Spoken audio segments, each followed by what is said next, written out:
Donna. So we'll get that started. We're pleased to introduce Donna Milgram. Donna is the Executive Director of the National Institute for Women in Trades, Technology, and Science, which is IWITTS. She has conducted national and state trainings and workshops in 44 states. She is the principal investigator of the CalWomenTech project and was highlighted by the National Science Foundation in 2009 for boosting recruitment and retention and rates of women in community college technical programs. So if you can give her another virtual round of applause, that would be great, and we can get started. Great. Well, thank you all so much, and I want to, again, thank everyone for showing up for the webinar today because you care about increasing the number of women and girls in science, technology, engineering, and math. And I want to thank CCC Confer for hosting this webinar. And my name is Donna Milgram. I'm Executive Director of the Institute for Women in Trades, Technology, and Science. And I'm so excited because we've done 16 WomenTech Educators webinars now that have been very well received. And I want to let you know that I have a lot of exciting information to share and that there's some interactivity in this webinar. And so one thing I'd like to ask everybody to do is to give me a smiley face right now. And if you like what I'm saying during the webinar, I want to give you my very best. So if you like what I'm saying, if you'll give me a smiley face from time to time, that would just make me really happy.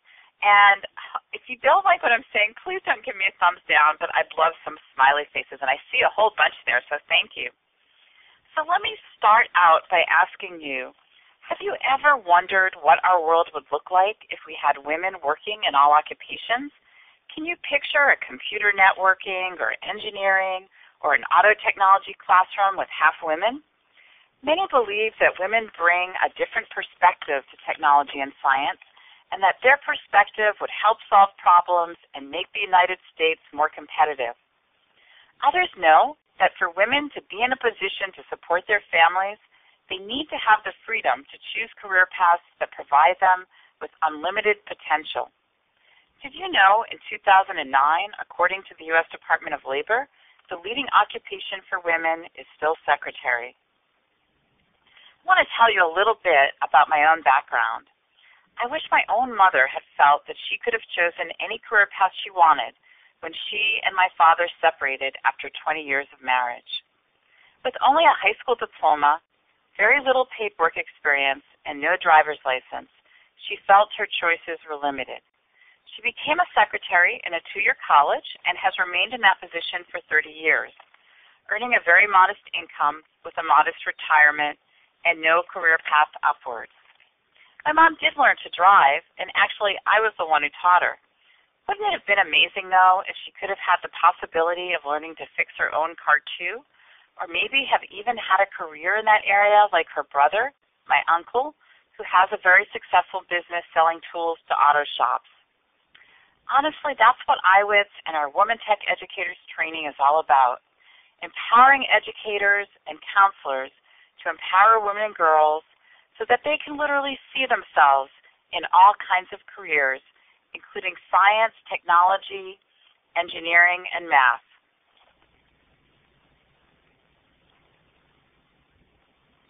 So before I go into giving you the top secrets for recruiting women to the STEM classroom, I want to just talk about what's been the most effective thing I've found in my experience.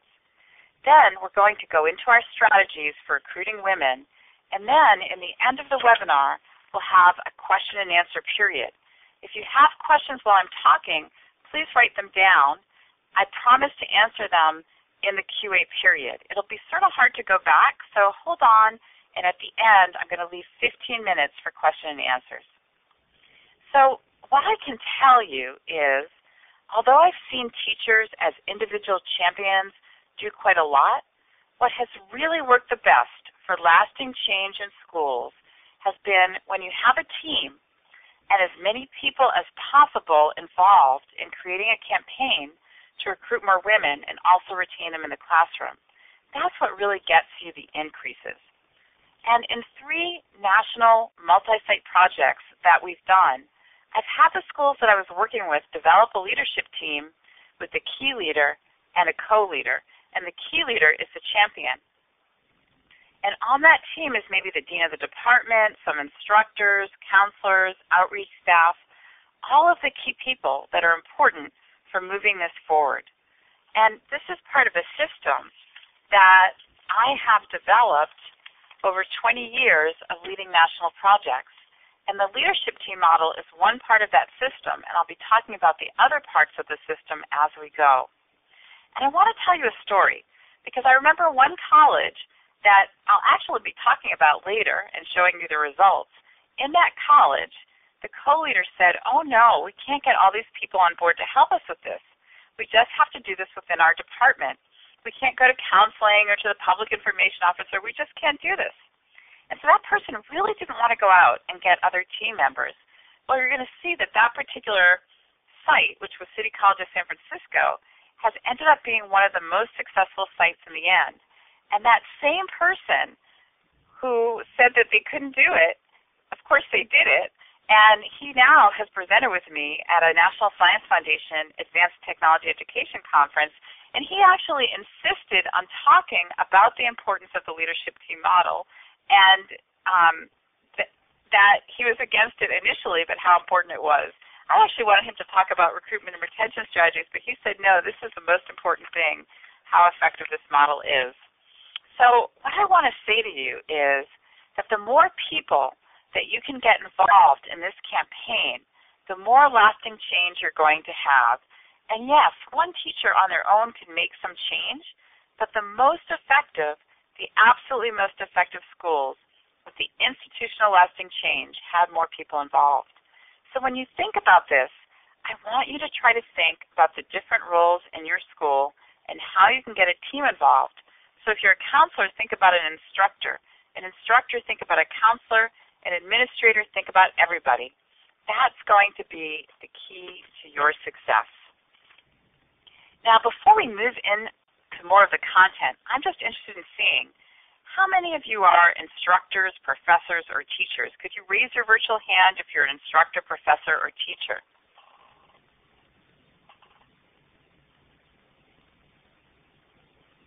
Okay, I see we have about 7 people who raise their hands. Great. And how many of you are administrators? Raise your hand if you're an administrator.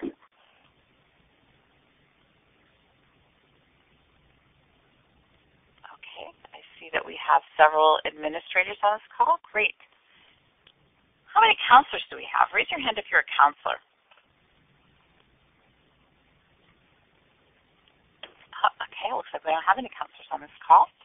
How many of you are in outreach or recruitment? Are any of you in outreach or recruitment? Okay, so we have 1 person in outreach or recruitment. And how many of you are in a category that I didn't call out? You fit into another category. 1 person, 2 people. Okay. Well, I see that we have a good representation of teachers and administrators, and we have a few other people in other categories. So I'm about to tell you the #1 recruitment secret. And if you don't take anything else away from this webinar, this will have been worth your time. So the first thing your team needs to know is the key to increasing the number of women in STEM is female role models on the job. Women and girls don't think of themselves in careers as engineers or auto technicians or computer network administrators because the percentage of women is still so small. Female role models help get these careers on the radar of women and girls because they're able to see someone who looks like them on the job, especially in a lab or field setting.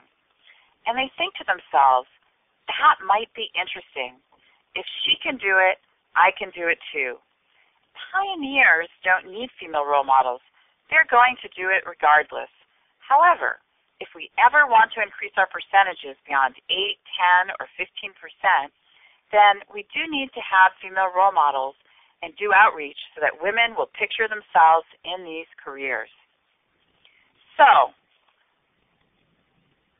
what was the #1 most successful campaign to recruit women to male-dominated careers? Well, most of you know the answer to this, Rosie the Riveter. She encouraged women to work in the factories during World War II while male workers were in the military. And this government campaign used posters and news stories about their #1 female role model, Rosie. During World War II, the Rosie the Riveter campaign of We Can Do It with posters and movie reels was very successful in getting women into the factories. Educators need to send the same kind of message in their own campaign with posters and career videos and images of women being successfully able to do it. Now, I want to give you examples of how this can work in practice in your schools to increase the number of women. Let me tell you about the different roles of each of the team members, and also, here are the top 4 things that your team members can do. So, outreach and recruitment staff. Make sure your outreach materials feature female role models. Whether it's your school's website, catalog, or brochures, make sure that female role models are represented. And because these are occupations with very few women, you'll need some women in technology banners or posters, like the ones you see here, to send a strong opposite message in your school. Just like Rosie, yes, women are welcome. You want to imprint images of female role models on the minds of your female and male students. Let me tell you about Evergreen Valley College, one of our CalWomenTech sites. They are actually a leader in the state for auto technology and actually alternative fuels. And so they're very proud of their program and of their students, and they have 40 years worth of class pictures on their walls. And of course, those pictures are almost all male students. But then they put up a 6-foot woman in auto technology banner next to these photos with these female role models. So it really sent a strong, positive, counteracting message. And I was describing this in a training that I was doing, actually in Chula Vista, California. And one of the male IT instructors said, you know, having that banner up does more than just feature female role models. It says, this is who we are as a school, and we welcome women into our program. And that's the type of message outreach and recruitment staff that it's key to send. So by the way, these 6-foot banners, we have 6 of them in different occupational areas. And we also, these are our new unlimited potential posters that you can customize with your program's contact information. And they are in our online store on www.iwitts.org. And they're in about a half dozen occupational career pathways. So, teachers, instructors, and professors, the most important thing you can do is to personally encourage female students in feeder classes so that they'll consider enrolling in your program. And I'm going to show you some research later that backs this up. Now, here's another consideration. You may want to do an open house so that you can demonstrate what students will learn in your classroom and just how exciting that is. And you can hold an open house in your classroom for female students that includes both demonstrations and a hands-on component for student participants, like the ones you see on the screen, that can help them uncover hidden talents. You want to include the 1 or 2 female students you presently have as role models, or maybe you have one from industry in your community that you can find through the help of your dean if you don't have a student currently. So work with counselors, outreach and recruitment staff, and administrators to publicize this open house, and make sure you do it right before registration. This is important. Just holding one open house event will not likely lead to an increase in enrollment. This should be part of a bigger system, which I'll talk more about later. And this is a photograph from an actual career event that was done with Community College of Rhode Island, and the focus was on women who had not declared a major at that community college. The previous one, the focus was on high school students, as you could probably tell, and that was in Texas. So, counselors, you have a built-in opportunity to reach students as they're deciding on their education and career path and help them to step outside of their boxes. This is the time to encourage students to consider STEM career options that are interesting and fulfilling and have good earning potential. So how do you do this? Well, you can provide prospective students with brochures about your school's program that feature female role models, and you can connect them with a professor who's on board for recruiting more women to his or her program. And you can show them career videos featuring female role models so that they can learn about the field and what it's like to be a woman in it. And on the bottom right, that photograph is actually from one of the career videos that we have available, and it focuses that particular one on the utilities industry. We actually have 35 different career videos and 35 different career pathways.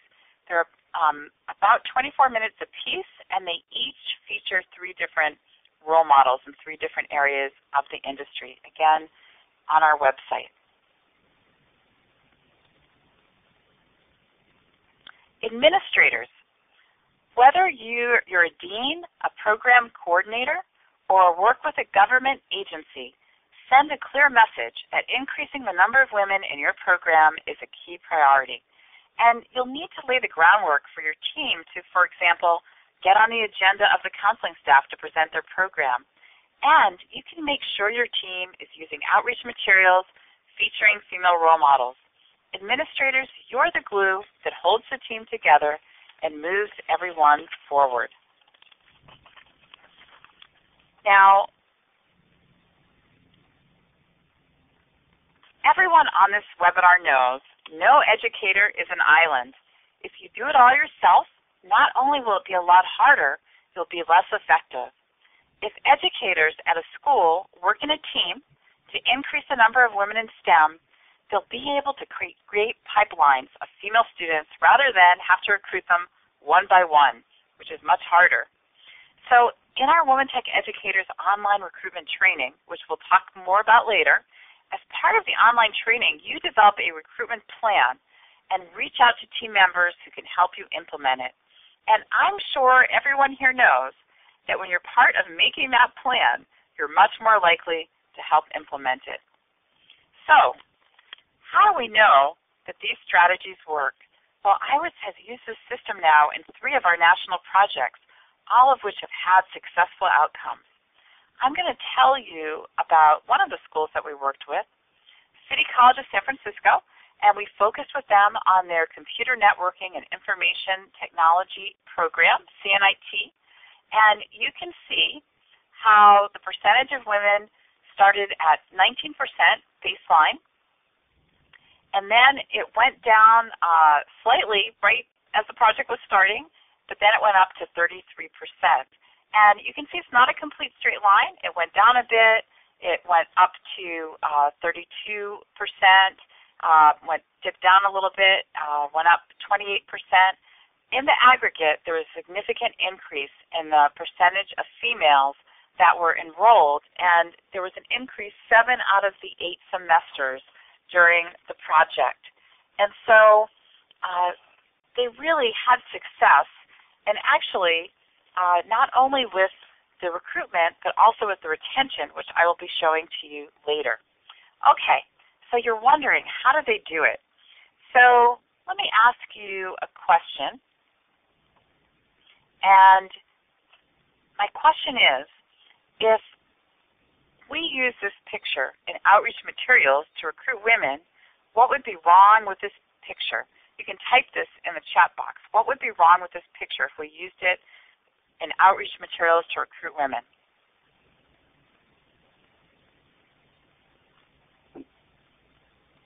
So if you can type that in. Okay, great. Yes, there are no females. And you know, that's right, it's all male. And I can't tell you how often, though, I look at a school's recruitment, outreach material, or I look at their website, and there's pictures of all males. And I don't think that they do that on purpose. I think that the photographer just went in and took a picture of who was there. Or maybe they had one or two women, but they didn't take a picture of them, or maybe they didn't have any. So it's so important to have pictures of female role models. And so let me show you the actual posters that we developed for City College of San Francisco. And so this is one of four. We developed four in four different ethnic areas. Of course, San Francisco is a diverse area, and so we wanted it to represent the community.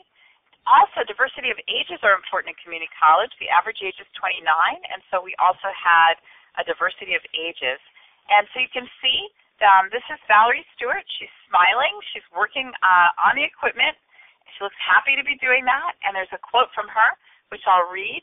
She says, "What I would say is this, especially if you're married and have kids, don't stop, be persistent, continue, even if it's just one class each semester or each year. It all adds up, be persistent, and stick with it." So that was the inspirational quote from Valerie, and she is a technician to Pittsburgh, California. So I'm curious, raise your hand if your school has marketing collateral or outreach materials that look like this, that feature female role models. Raise your hand.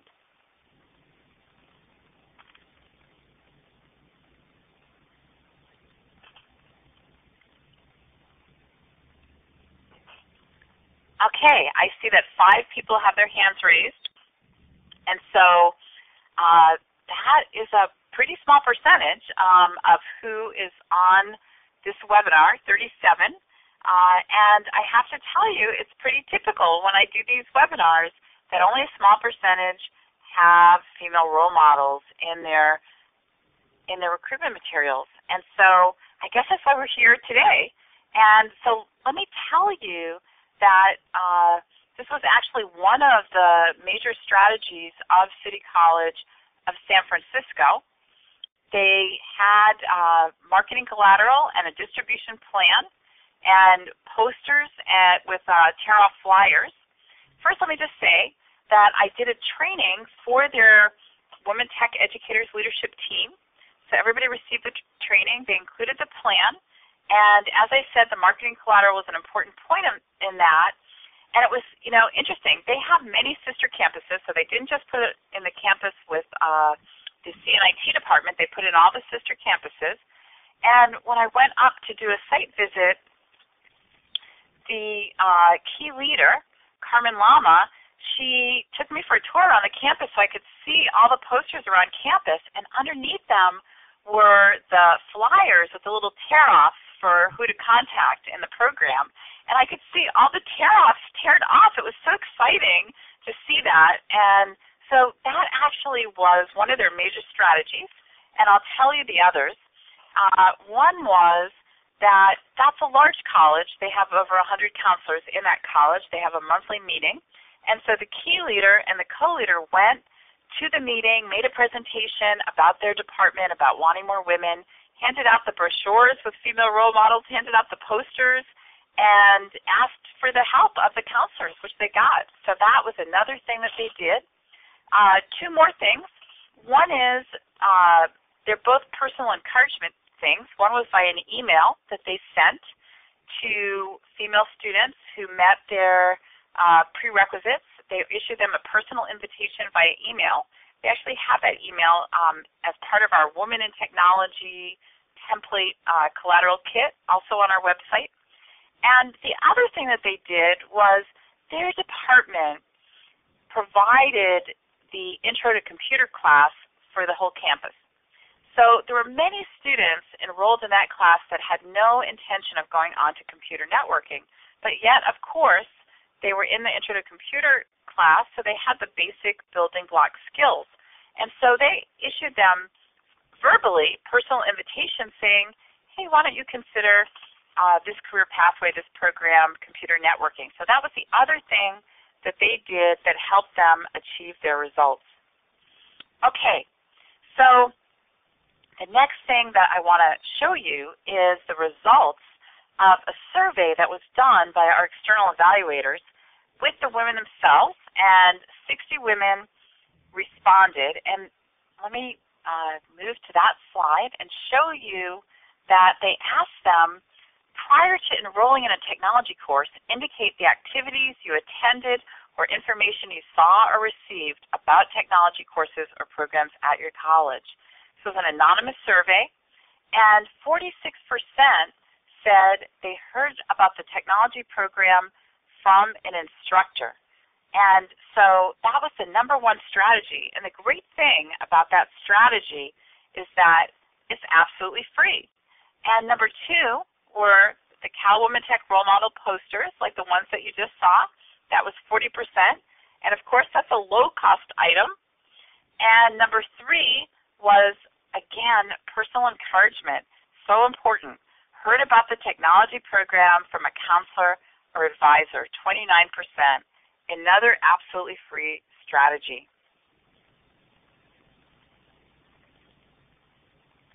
So I've been mentioning that we were a project of the National Science Foundation, and we were actually highlighted by them, which is a big honor in that world, for demonstrating significant achievement in program effectiveness to GEPRA, which is a government oversight committee.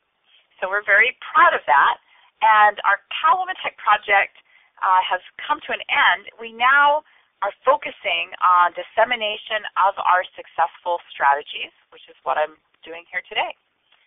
So I know some of you on this call might be saying, will this work for my school? Maybe you have a different career pathway than one of the ones that I've mentioned, or maybe we have some people from high schools or middle schools or four-year colleges, or maybe you teach engineering. And so what I want to tell you is that we had actually 8 different colleges with 8 different career pathways, and they range from geographic information systems to auto technology to welding.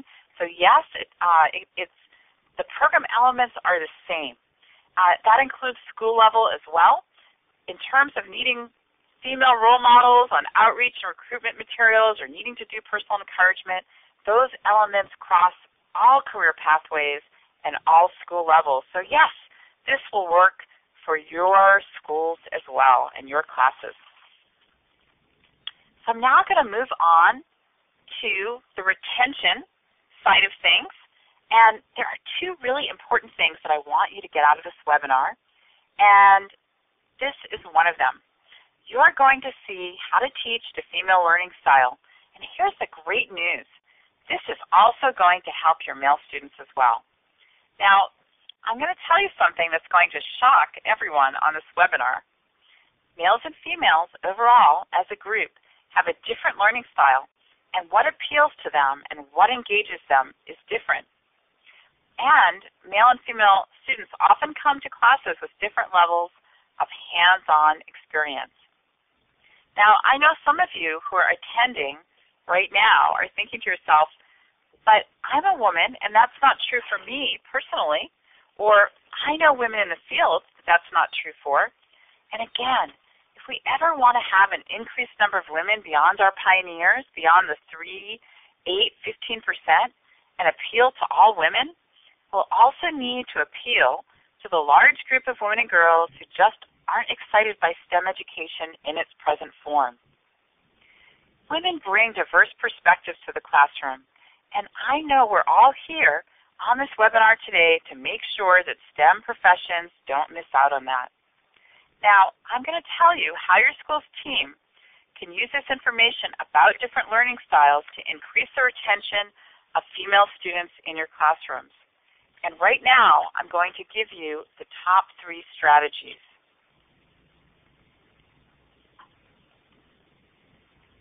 So teachers, here is the first strategy that you can put into practice today that will really make a difference. We all know how important it is for technology students to be successful in the lab. And female students will do much better in the lab if you first model the lab activity, then lecture about it, and then have students carry it out in the lab. Learning by observing is characteristic of female learning style. And guess what? Many male students learn better this way as well. We found in the survey that our external evaluators did of the female students in the CalWomenTech project that this was one of the top 2 strategies that helped them to succeed in the classroom. And of course, this strategy is completely free. So what I've just given you is one example of female learning style and how you can teach to that in your classrooms so that your female students will be more successful.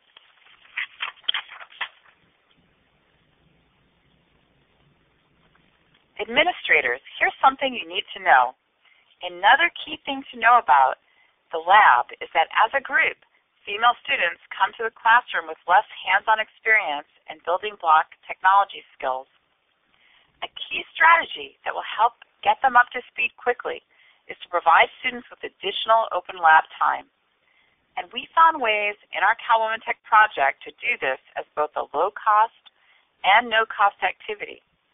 Either way, support from the top was required to create additional open lab hours, and support from instructors was needed to publicize the additional open lab hours for students.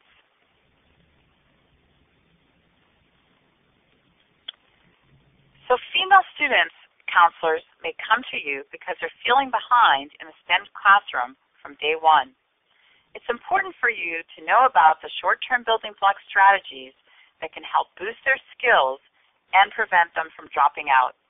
You should be able to talk with teachers about how students can prepare themselves for class and how they can get support once they're there.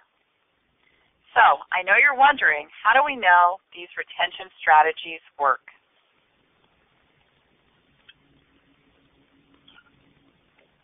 So these are the numbers that I was talking with you about from City College of San Francisco.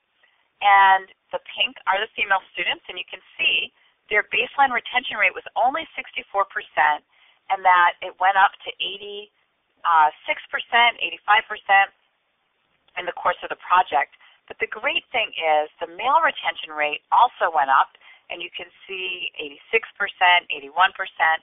The baseline was 72%. And so one of the great ancillary benefits of this project was that not only did in any classrooms where the retention rate increased of the female students in any of the programs we worked with, guess what? The retention rate of the male students increased as well. So it was just a real win-win. And some of you might be saying, okay, well, that's for computer networking. I teach in the trades. What about that? That's harder. So I want to talk about Evergreen Valley College. That's the auto technology program I mentioned earlier. They also saw significant increases. The percentage of women completing their auto tech courses went from 69% to 82%, and for men, it also increased by 7.5%.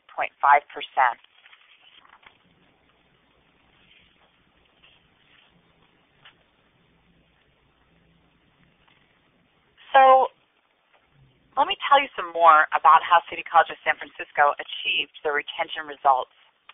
So first of all, the instructors all received WomenTech Educators training. We really managed to get 95% of them, including adjuncts. And so that was really important. They got the training, and they also helped come up with the plan, what they were going to do to improve retention. And I did follow-ups with them to essentially do check-ins and look at how their numbers were in relationship to the strategies. And it was so exciting when they got excited when they saw their numbers go up on retention, because of course that made them feel good as teachers. And so, some of the strategies they came up with, for example, were additional open lab time. And so that was one of the things, and the administrator had to fund that with additional lab assistants that were students as work study students. So this was how they achieved the results. This was a really important part was that all of the instructors were involved and helped come up with a plan.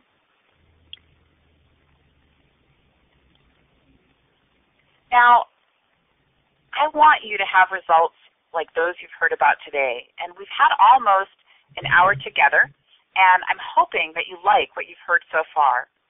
And I've told you about the top 4 things that your team can do to use female role models to help with recruitment. And you've also learned a little about the differences between male and female learning styles and the top 3 ways to use the information to help your female students be more successful in the classroom and the lab. And there's so much more that I want to share with you from my team-based system to increase the number of women in your classes. And you know, this is not theoretical. This is actually possible if you can follow the system. And throughout this whole webinar, we've heard about the importance of having female students in the classroom. And I want to tell you a story about why I do what I do. And then we're going to go right to the question and answer period. And this is about Kimberly Cardosi. And she was a student from one of our past projects in Rhode Island. And she was 22 years old, a single mom with 3 kids. And her family was barely surviving on her wages as a pharmacy clerk. She knew she needed to go back to school. She only had her GED, and a counselor at Community College of Rhode Island directed her to technology courses that led to a dual associate's degree in electronics and process control. And within 2 years of graduating, she quadrupled her income. Imagine how that changed her life and the life of her family. And what was Kimberly's advice to others? Don't ever let anybody tell you you can't do it. This is the reason I do what I do. I know you want to have more women like Kimberly in your classes, women who didn't know they could succeed in STEM until you helped them see their own potential. Seeing this kind of result is so exciting, and you have the opportunity to make a major impact as well. So if this is something you want to champion as part of a team in your school, then this is what I want to propose to you. I'd like you to come to the online version of our WomenTech Educators Recruitment Training. And I'm so excited because this is the first time that we're doing an online version. And so it really enables us to bring this training that I'm doing to so many more people. And I'm going to tell you the top most important things that you'll get from the online recruitment training.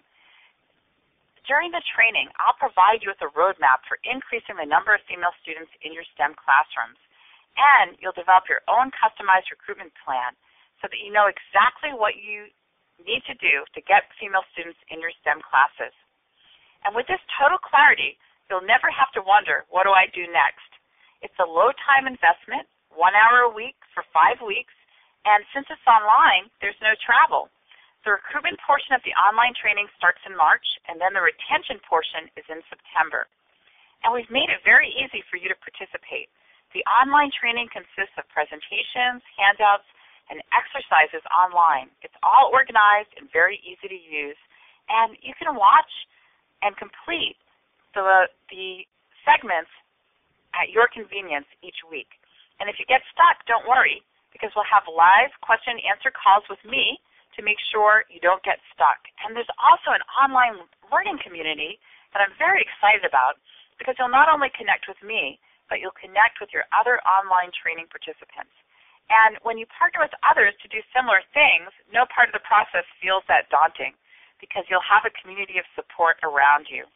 Imagine being part of that community where you're able to get the feedback you need, give feedback, and help others while they also help you. So right now, what I'd like everybody to do is click the link that's on the screen.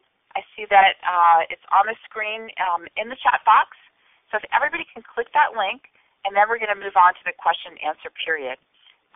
You'll see that you're looking at the online training page, and you'll also see you can receive deep discounts on our recruitment and outreach materials when you participate in the training. Now, spaces are limited, so I want you to go ahead and sign up right now. Now, if you're someone who needs to get approval from someone else, we're going to send you a follow-up email with this webinar recording, and it's going to have some suggested language that you can use in the email to your dean or administrator or whoever is in charge of the approval process, so that you can also get them excited and on board for taking action on increasing the number of women and girls in your STEM classes. And you might even want to share the recording of this webinar that we'll be sending out to you. I am so personally excited about the opportunity to work with many more people through our online training and the live Q&A calls and our online learning community. Together, we can make sure that every woman and girl in this country has the opportunity to soar in science, technology, and engineering career pathways. Now, one more thing before we go to QA. If immersing yourself for a couple of days is more to your liking, I want to give you another option. I will be doing a training in June in the San Francisco Bay Area. And so if this sounds good to you and you're interested in attending this training, email me at milgram@iwitts.org. That's Milgram, M-I-L-G-R-A-M, @iwitts.org. You can also just go to iwitts.org. We have a training page for our national training, and I'd love to see you in person there. By the way, the deadline is next Wednesday to get our early bird special. Okay, great. So let's move on to our question and answer period. I'd love to have questions and provide you with answers. Okay, so I see that we have a question here about Facebook and how can we use Facebook as a recruitment strategy? Oh, one of the exciting things that I want to tell you is that in our online training we have a whole module that is about online recruitment strategies, and that will include Facebook. If you're interested in going to our Facebook page, which is facebook.com/IWITTS, I-W-I-T-T-S, then you can take a look at some of the other people that we've liked. Many of them are women in technology organizations. So I would love for some of you to come to the online training or in person, and I talk about online recruitment strategies to recruit more women. Okay, other questions? Okay, I see a question here about, does the training cover how to retain women or just recruit them? So the first module is the one that's coming up. That will be starting in the end of March, and that will be recruitment. And then in September, we will be doing retention.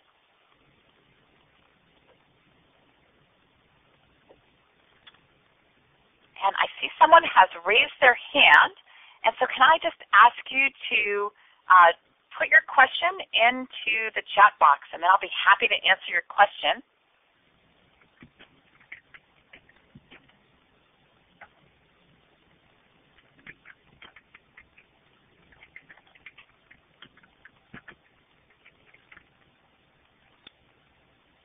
Okay, and so let me just say that some people have asked me, is it the same training that you're going to be doing in person that you're doing online? And it has all the same elements. The difference really is the opportunity to immerse yourself for 2 days and come out with a recruitment and retention plan in those 2 days, or to do it online over a longer period of time.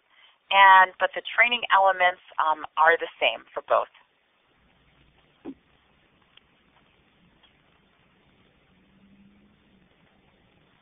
Female student retention tips that you may have for online classes. Good question.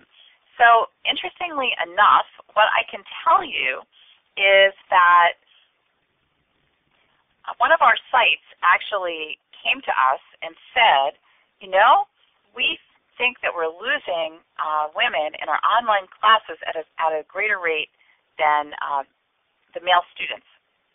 And so we, in our data collection, we ran a special analysis. This was not something that we're able to do on an ongoing basis, but we did several semesters and did a comparative. And what was interesting is that the females actually had a significantly higher retention rate than the males in the online training, and also compared to the real-time classes at that point. So I actually, but we didn't know that right away. And so I did some research to try to find if there was anything out there about males versus females in online learning. And I have to tell you, I could not find anything. I could not find any journal articles. And I think it's a whole interesting area. And it's something that I'm going to have to perhaps learn from the online instructors themselves. Are you yourself having a higher dropout rate? Have you actually run the numbers? I'm curious about that. So maybe you can, I'll answer some other questions while you type back about that. So then I see a question from Laura. What about when the students come with poor math skills? Okay, so this is a bigger picture issue than gender, but in fact, many of the same kind of things that work with regards to retention for women overall in STEM also work in math. I actually have taught a special workshop just on the math part of things.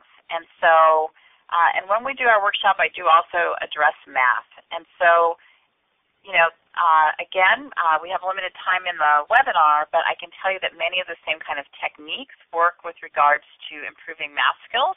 If you are not able to incorporate those math skills in your class, then you'll need to have a parallel way of helping improve the math skills. And we actually, again, in the training, talk about how to help your students develop these building block skills so they'll be more successful in your STEM classes. And there's a number of ways to go on that. That's a really important part of the retention part of our training. So same types of strategies. Okay, next question is, oh, well, thank you. I want to say thanks for a great presentation. I'd also like to comment that my wife was in the entertainment industry for many years in advertisement and found that it was more effective in marketing to females and males when photographs of women are used in the ads. Well, that's an interesting observation. So you have something about the female role models and the posters and the ads. Well, thank you for that validation, Anson. And,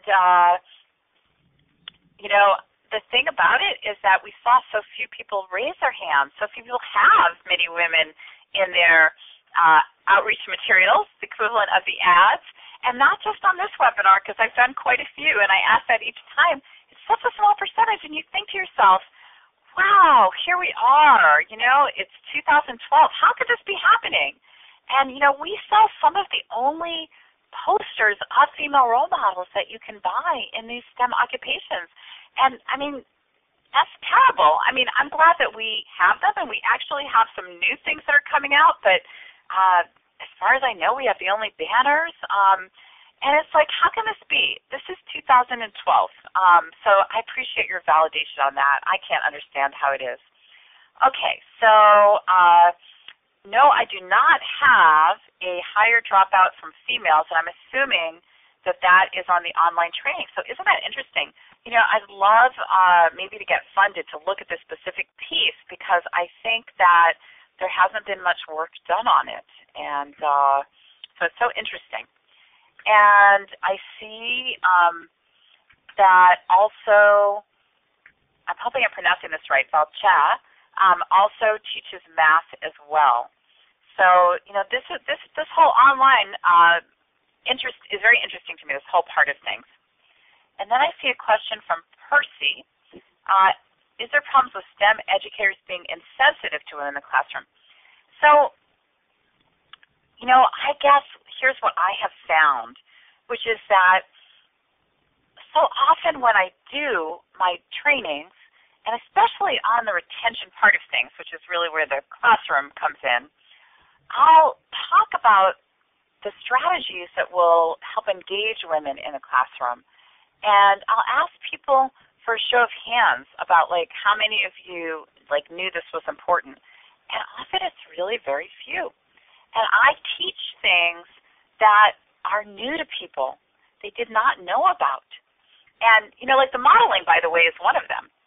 And they are more than willing to implement them once they learn about them.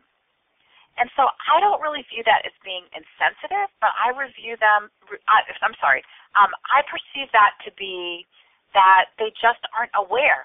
So I think that the majority of educators, if they have the kind of information that is in our the retention part of our training, that they would use it, and could there be one or two that are insensitive, that are going to not use it regardless, or they don't care? Yeah, maybe one or two, but I find the vast majority just didn't have that information, and once they have it, they implement it. That's been my experience. Okay, so next one. Female students at the community colleges have a lot more responsibilities, and they tend to drop out. Well, it is true. They definitely do. And one of the things that we did in that survey of the female students was we asked them if they had a job and how many hours they worked. And actually I have those numbers right in front of me, but most of them did have jobs. And actually, I think that we discovered I think it was 2/3 worked 30 hours or more. And actually, quite a few of them worked more than 40 hours. And so you're right. And also we asked about children, and half of them had children. Then you combine the two of having children, and it is harder. But the great news is that we were still able to improve retention of the female students and also of the male students with these techniques. We didn't get 100%. We actually got 100% in some of our sites. San Diego Mesa with GIS, we got 100% in some of those sites, which was very exciting. But overall, as a group, we didn't get 100%, but we really boosted by about 20% those retention rates, even with those responsibilities. And so that's very exciting. Oh, thank you, and to Polly for saying that you find the tips awesome. I hope you'll come to the online training. I've got a lot more. And, oh, good. Okay. Someone else has said they look forward to getting the presentation to forward to colleagues. And that is great. Again, I have so much more that I want to share, so I hope some of you will come to the online version of the training. Starts in end of March. And Percy says, I'd like to add my wife. She's a network administrator working with a staff that has 50% women network administrators. That's outstanding. More female role models. That is great. And I see that Felchat teaches Linux, which is great. And though she's only part-time. And when we'll be sending the presentation, we're going to send it later today. And if you hire women, you'll get more women students. And, that is important in terms of hiring female role models as instructors. That was something else that City College of San Francisco did. And in the short term, they made sure when they hired those student lab assistants that they had females as well as males, as well as a racially diverse set of lab assistants that reflected their student body. So that was something else that was something they could do in the short term. And, yes, we've made gains in the legal field, in medical, and, still very little still in the STEM areas like computer science. And I see that comment is from Michelle. And thank you, Hisako, who's thanked me for the wonderful seminar, and she has to go to a class. And I see we're coming to the end of our time. And so let me just see if there's anything else I can answer in the last minute before I wrap up. And so what is a typical average retention rate in a typical STEM course? Well, I actually was amazed to see that it's about 50% even at the 4-year level. So I was glad that we helped our schools, like the ones that I showed you, get up into the 80 and in some cases 90% level. Well, I'm going to wrap now. And I know some of you are running on to classes, and I just want to thank everybody for showing up on this webinar today. I know some of you are doing it during your lunch hour, which is really dedication, and I know you're doing it because you think it's so important. So thank you all for participating, and I see some smiley faces and applause. I really appreciate it. And again, I want to thank CCC Confer for hosting this, and Michelle for moderating this, and I really, really appreciate the opportunity to share this information with you. And I really hope I get to see some of you either in the online training at the end of March or in person in June when I do the 2-day version. Thank you all so very much. Thank you very much, Donna. We really appreciate it, and got a great crowd and some great comments and questions. And we'll give Donna a round of applause, and thank you very much. You're very welcome. All right. Take care, everybody. Bye.